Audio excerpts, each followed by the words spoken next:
రేపే భాద్రపద మాసము తదియ, శుక్ల తదియ అండి. తదియ చాలా విశేషమైనది. చవితికి ముందు వచ్చేది, వినాయక చవితికి ముందు వచ్చే తదియ రోజు మనం గౌరీ పూజ చేస్తారు. చాలామంది హరితాళిక నోము నోచుకుంటారు. అయితే ఈ నోము నోచినా నోచకపోయినా గౌరీదేవిని పూజించడము విశేషము. అయితే ఈ సాయంత్రం ప్రదోష వేళలో మనము గౌరీ పూజ చేసుకోవాలండి. గౌరీని అంటే స్వర్ణ గౌరీని కూడా పూజిస్తారు. స్వర్ణ గౌరీ అంటే మనకు పసుపుతో చేసిన గౌరమ్మను, పసుపుతో చేసిన గౌరమ్మను తమలపాకుల మీద పెట్టి గౌరీ అష్టకాన్ని స్తోత్రాలను చదువుతూ పసుపు రంగు పూలతోని అమ్మవారిని పూజించినట్టయితే వివాహం కాని వాళ్లకు వివాహం జరుగుతుంది, మరియు సౌభాగ్యము సంపదలు కలుగుతాయి. అయితే అమ్మవారు ఈ విధంగా పూజించే శివుడు యొక్క అనుగ్రహాన్ని పొందింది, శివుణ్ణి వివాహం చేసుకుంది.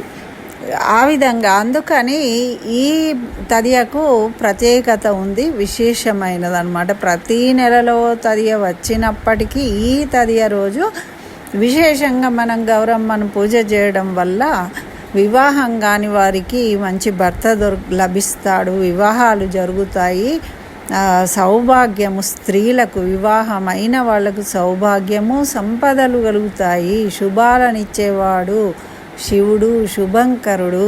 కాబట్టి సాయంత్రం వేళ చక్కగా పార్వతీ పరమేశ్వర్ల ఫోటోను పెట్టుకొని పసుపు గౌరమ్మని చేసుకొని దానికి పూజించడం వల్ల చక్కని సౌభాగ్యము, సంతానము, వివాహం కాని వారికి వివాహము, సంపదలు కలుగుతాయి అని మనకు పురాణాలు తెలియజేస్తున్నాయండి.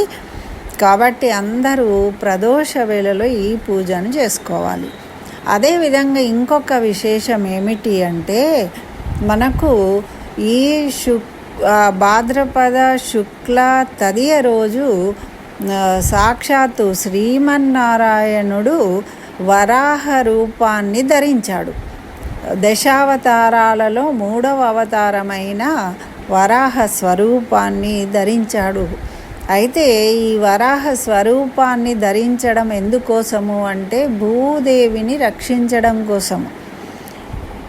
ప్రళయకాలంలో భూమి జలములలో మునిగిపోయింది.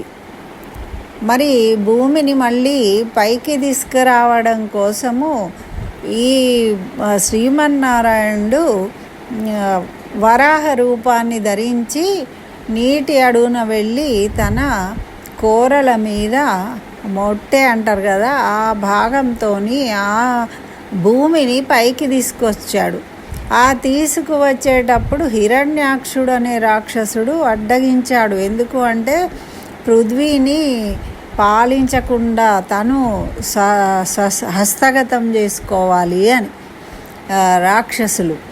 కాబట్టి ఆ భూమిని అక్కడే గదాయుద్ధం చేసి ఆ రాక్షసుని సంహరించి ఆ పృథ్వీని నీటి మీదకు తీసుకువచ్చి మనకు చక్కగా ఈ భూభాగాన్ని జీవులు నివసించడానికి అనువుగా ఇచ్చాడనమాట.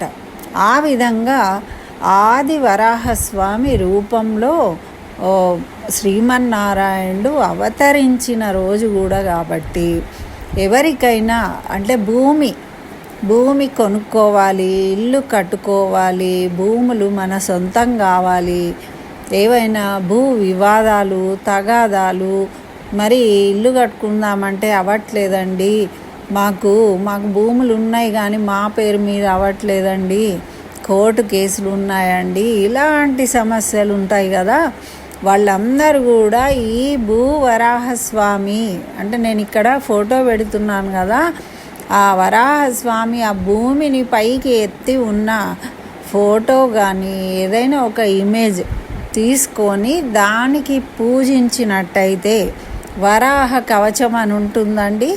మీరు గూగుల్లో వెతుక్కొని దాన్ని చదవండి. లేదు ఒక శ్లోకం ఉంది, ఆ శ్లోకాన్ని నేను పెడుతూ ఉన్నాను.